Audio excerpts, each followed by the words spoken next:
Once upon a time there was a miller who had 3 sons.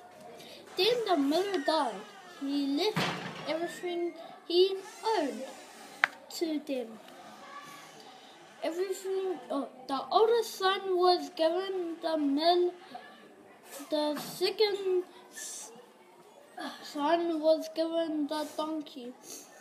All that was left was the youngest son, was the old cat. He have no home.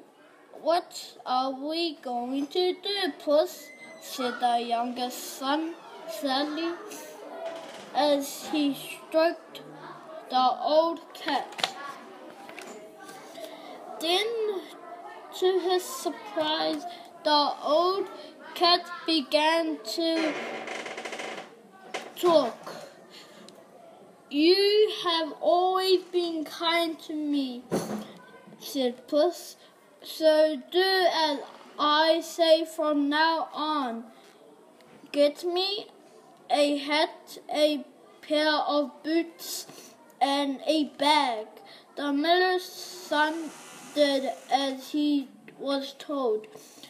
The cat pulled on the red boots and he hurried off with the bag over his shoulder.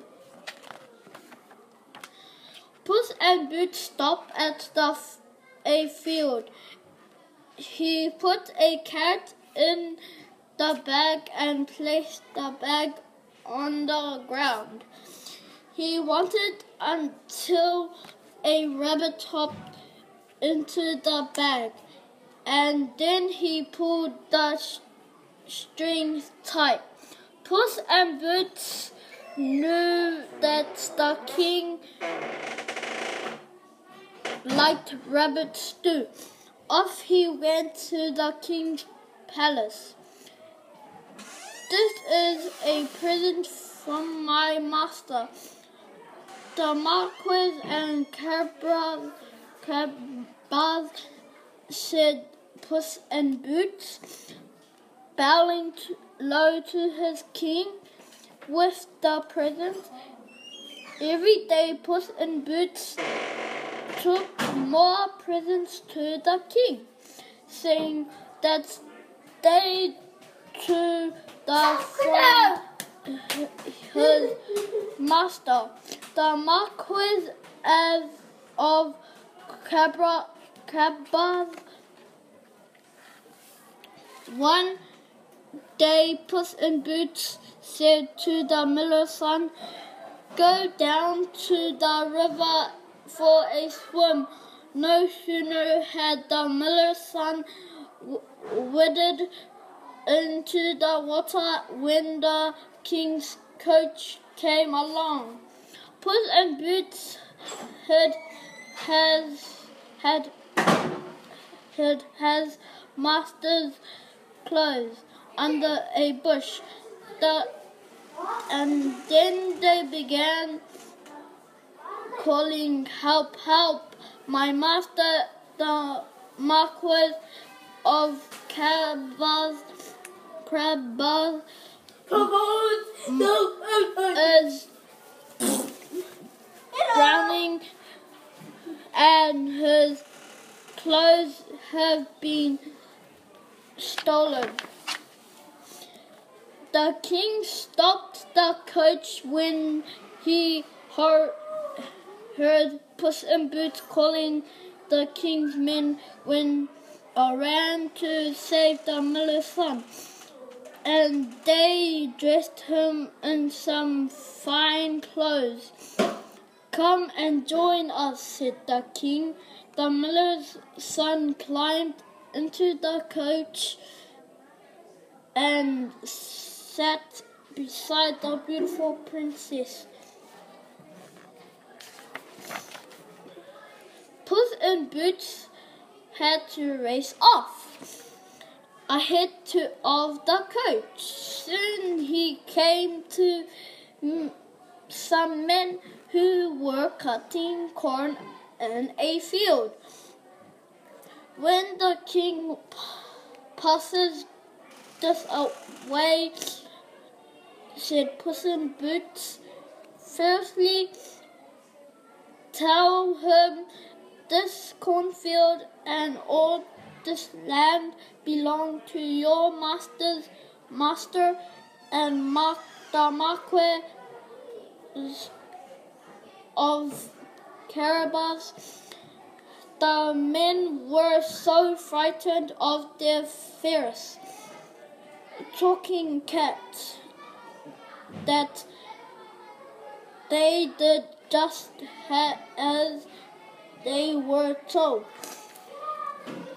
The king was very pleased to hear that the Marquis of Carabas owned so much island. In the meantime, Puss in Boots had raced on he reached a huge castle which was the home of a carol giant. I had been told that you can turn yourself into any animal you wish, said Puss in Boots to the giant. Just watch me, roared the giant, and he turned himself into a fierce lion. That is amazing, said Puss in Boots. No, who was shaking with fear. Could you turn yourself into a very tiny mouse, said Puss in Boots. That would be harder to do. That's not hard, busted the giant. With that, he turned himself into a little mouse and scuttled across the floor. This was what Puss in Boots wanted in a flash.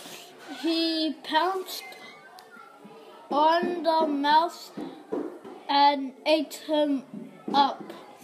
Just as Puss in Boots was washing his paws, he heard when the king's coach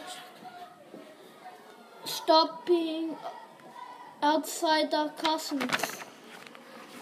Welcome to the home of my master, the Marquis of Carabas, said Puss in Boots. The miller's son enjoyed greeting. Please stay for dinner, he said to the king and the princess. Later the evening, the Marquis of Carabas asked the king if he could marry the princess. The king was delighted, and so the miller's son and the princess were married the very next day, and they lived happily ever after with their cat, the clever Puss in Boots. Full stop.